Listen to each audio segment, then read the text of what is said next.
Hi, today we're going to go talk about cities, and it is a 2 to 4 player game.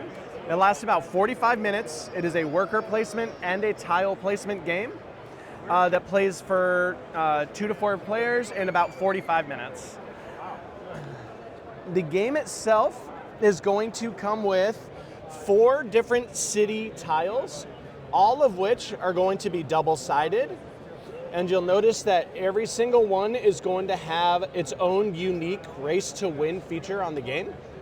So you're going to find skyscrapers, for example, in New York City, but in Venice, you're going to find a lot of water features in order to score points.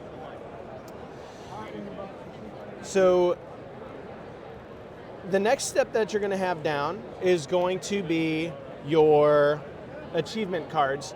All of these achievements are going to be scored at the end of the game, and you can tell that they are all a bunch of different achievements that you can get throughout, very specific to having building sizes, building layouts, different maybe water features in there, or different sizes of your park. All of those are going to be scored at the end of the game, which are going to directly correlate to the building tiles down here. The next thing we're going to talk about is your actual city tiles.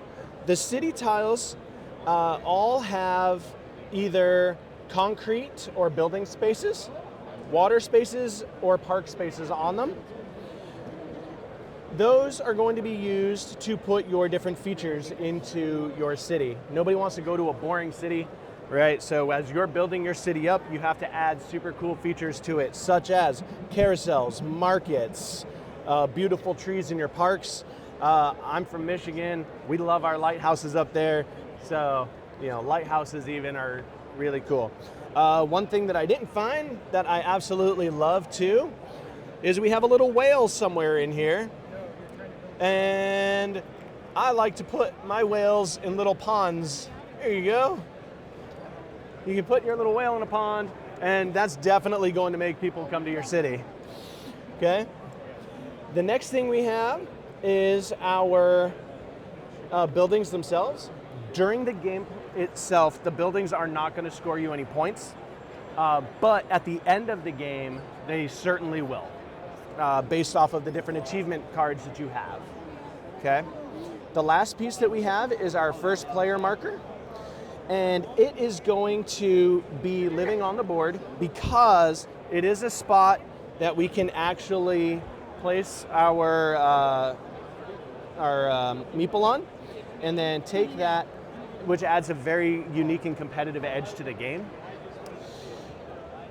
You'll notice that everything in this column here, or the last one of every single row, is either upside down, has some element of an upside down feature, or has 2 question marks. In this case, because it is in this row with the buildings, if you were to take your first player marker, you would have to go to the bag and draw 2 buildings at random and hope that you can play them. Okay?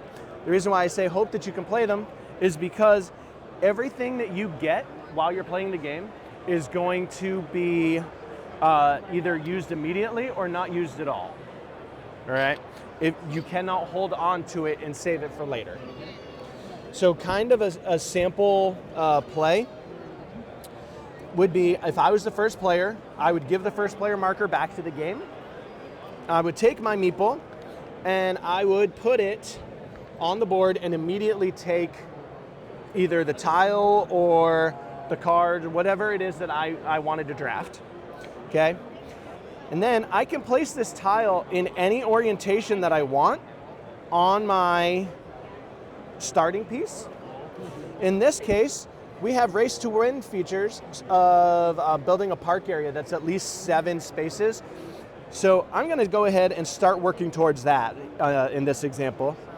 And I'll put my tile together like that. The rules for placing your tiles: you can't go more than 3 wide and you can't go more than 3 high. And you're not allowed to put them on any sort of angle or do row by row. It actually has to go full face to face. Once you make your decision that piece is locked in place and you can't change it for the rest of the game.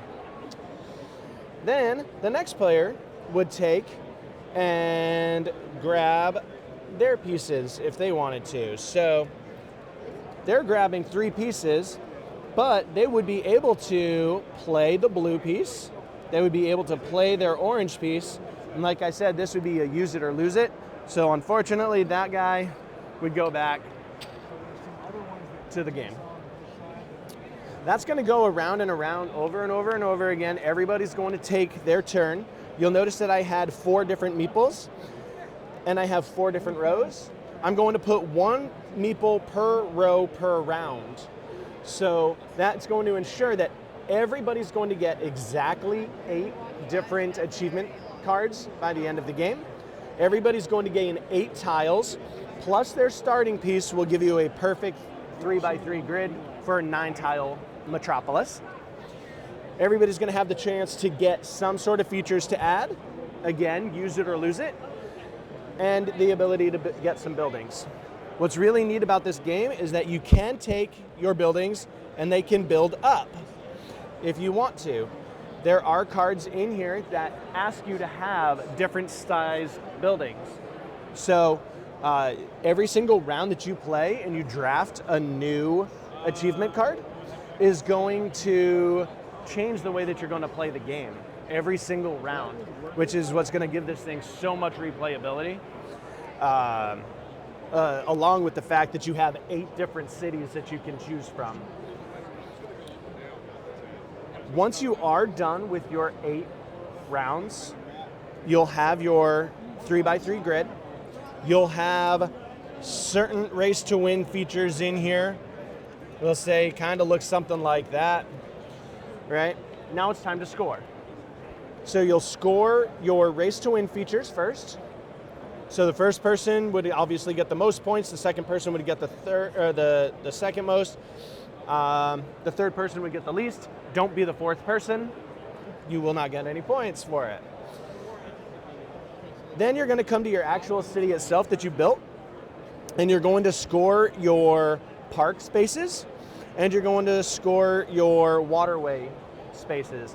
Those are actually going to be the features that are in those spaces themselves, and those points are going to compound. So if I only have 1 guy in there, it's only going to be 1 point, but if I have 2 in there, it'll be 3 points, 3 in there, 6, 4 in there, it'll be 10. The caveat to that is that they have to be unique features. I cannot have 2 of the same feature in the same area because it's no longer unique and they will wipe each other out. After that, you're going to have all of your different achievement cards that you've collected throughout the game, and you're going to score those 1 at a time. So 2 victory points per building, exactly 2 buildings high. You've got 2 there, so that would give me 2 points. Then the next card, 1 victory point per 2 park spaces in your largest area. My largest park area here, so that would be 1 point, 2 points, 3 points. Now the other one goes to the pot. 1 victory point per water space in your area. So I've got 1, 2, 3, 4, 5 different water spaces. So that would give me another 5 points. You're going to have 8 different cards by the end of the game, so 8 different chances to score points. And the person who has the most points at the end of all of that is going to be marked as the winner. And that's cities.